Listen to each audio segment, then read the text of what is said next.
سب کو خوش آمدید۔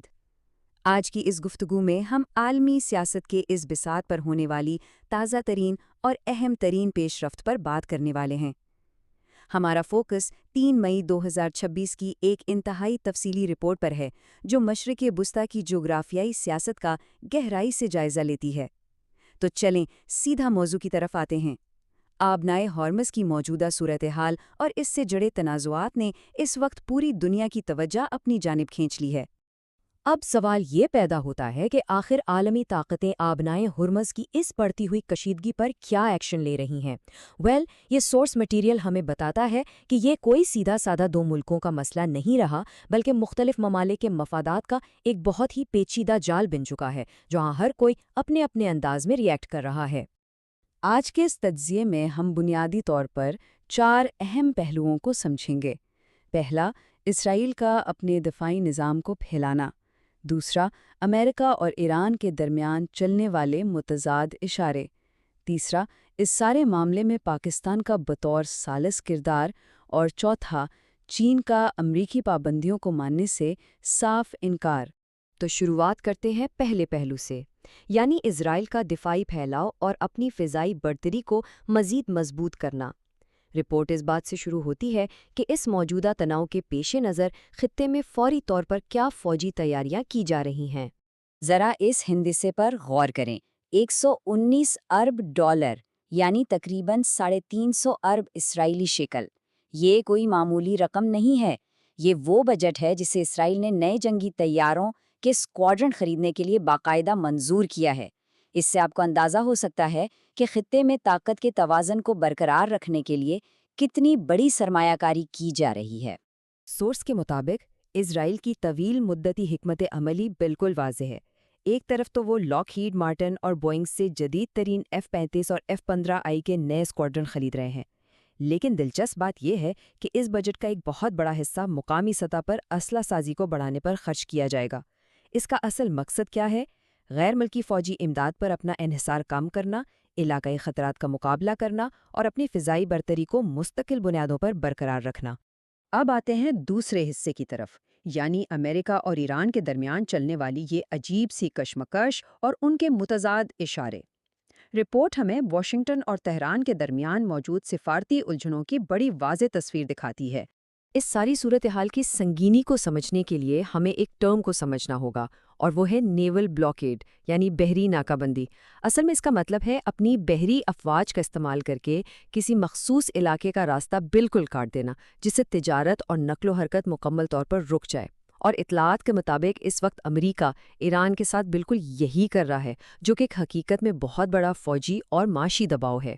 لیکن حیران کن بات یہ ہے کہ سورس کی رپورٹنگ میں امریکی صدر کا جو بیان سامنے آیا ہے وہ صورتحال کی ایک بالکل ہی مختلف تشریح کرتا ہے۔ انہوں نے کہا کہ ایران کی ہماری ناکہ بندی ایک انتہائی دوستانہ ناکہ بندی ہے، ہم نے تو ابھی تک سختی کی ہی نہیں ہے۔ اب ذرا سوچئے، ایک سخت فوجی ناکہ بندی کے لیے دوستانہ جیسا لفظ استعمال کرنا واقعی ایک غیر معمولی بیان بازی ہے۔ اور یہیں سے ہمیں دونوں طرف سے ملنے والے متضاد اشاروں کا اندازہ ہوتا ہے۔ ایک طرف سفارتی جائزہ چل رہا ہے، یعنی اطلاعات ہیں کہ امریکہ ایران کی طرف سے آنے والی مذاکرات کی ایک نئی تجویز کے الفاظ کا باریک بینی سے جائزہ لے رہا ہے۔ اور ٹھیک اسی وقت دوسری طرف کھلے عام یہ دھمکی بھی دی جا رہی ہے کہ ایران پر نئے فوجی حملوں کا آپشن اب بھی ٹیبل پر موجود ہے۔ یہ رپورٹ واضح کرتی ہے کہ امریکہ کی پالیسی میں بے وقت سفارتکاری اور جنگ دونوں کے اشارے مل رہے ہیں۔ اس فوجی اور سفارتی کشمکش کے دوران ایک اور فگر سامنے آتی ہے اور وہ ہے 5000۔ اطلاعات کے مطابق یہ ان امریکی فوجیوں کی تعداد ہے جنہیں جرمنی سے واپس نکالا جا رہا ہے۔ یہ قدم دنیا بھر میں امریکہ کی بدلتی ہوئی فوجی حکمت عملی میں ایک اور نیا رخ شامل کر دیتا ہے۔ اب چلتے ہیں اپنے تیسرے پوائنٹ پر، جو اس شدید تناؤ کے بیچ ایک بہت اہم کردار کے بارے میں ہے، اور وہ ہے پاکستان کی سفارتی تالیسی۔ یہاں پاکستان میں تعینات ایرانی سفیر کے اس بیان پر غور کریں۔ انہوں نے واضح کیا کہ مذاکرات میں پیش رفت اب مکمل طور پر امریکہ کے رویے پر منحصر ہے۔ اس اقتباس سے ہمیں سمجھ آتا ہے کہ ایران کا موقف یہ ہے کہ وہ امن کا ایک خاکہ پیش کر چکے ہیں اور اب گیند امریکہ کے کورٹ میں ہے، انہیں بس جواب کا انتظار ہے۔ رپورٹ اس بیک چینل ڈپلومیسی کو ایک بہت ہی منظم عمل کے طور پر پیش کرتی ہے۔ پہلا قدم ایران جارحیت کے خاتمے کے لیے مذاکرات کا ایک نیا منصوبہ تیار کرتا ہے۔ دوسرا قدم پاکستان اس پورے معاملے میں ایک مرکزی اور مضبوط ثالث یعنی میڈییٹر کا کردار ادا کرتا ہے۔ اور تیسرا قدم امن کی یہ تجویز کامیابی کے ساتھ امریکہ تک پہنچا دی جاتی ہے۔ سورس خاص طور پر اس بات پر زور دیتا ہے کہ ثالثی کے حوالے سے دیگر ممالک کی تمام افواہیں غلط ہیں۔ اس سارے عمل کا مرکز صرف اور صرف پاکستان ہے۔ اور اب ہم آتے ہیں اپنے چوتھے اور آخری حصے پر۔ یہ وہ پیش رفت ہے جس کا عالمی سطح پر شاید سب سے گہرا اثر ہو سکتا ہے، اور وہ ہے چین کا امریکی پابندیوں کو ماننے سے انکار اور اپنے معاشی مفادات کا دفاع۔ اس کشمکش کو سمجھنے کے لیے آپ کو ٹی پاٹ ریفائنریز کے بارے میں جاننا ہوگا۔ یہ دراصل چین کی وہ خود مختار آئل ریفائنریاں ہیں جو حکومتی کنٹرول یا اجارہ داریوں سے باہر کام کرتی ہیں۔ 24 اپریل کو امریکی ٹریجری نے جو پابندیاں عائد کیں، ان کا خاص نشانہ یہی ریفائنریاں تھیں، کیونکہ ان پر ایران سے تیل خریدنے کا الزام تھا۔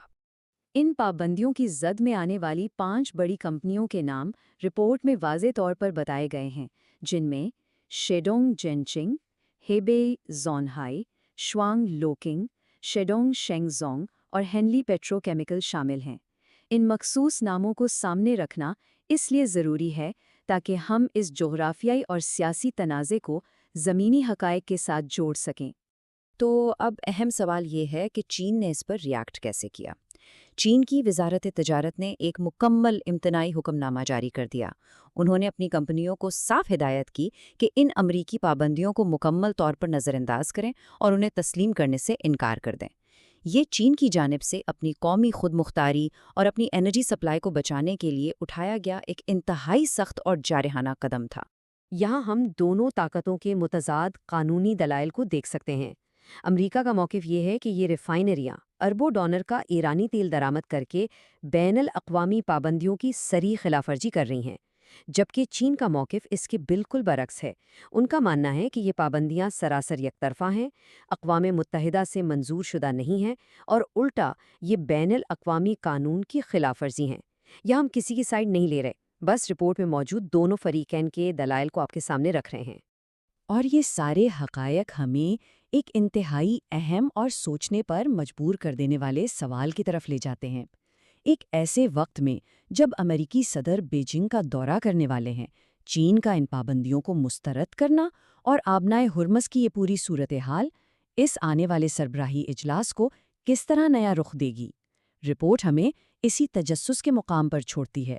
عالمی سیاست کی اس بساط پر اگلی چالیں کیا ہوں گی، یہ دیکھنا واقعی دلچسپ ہوگا۔ آج کے تجزیے کو یہیں ختم کرتے ہیں۔ امید ہے آپ کو صورتحال کی بہتر سمجھ آئی ہوگی۔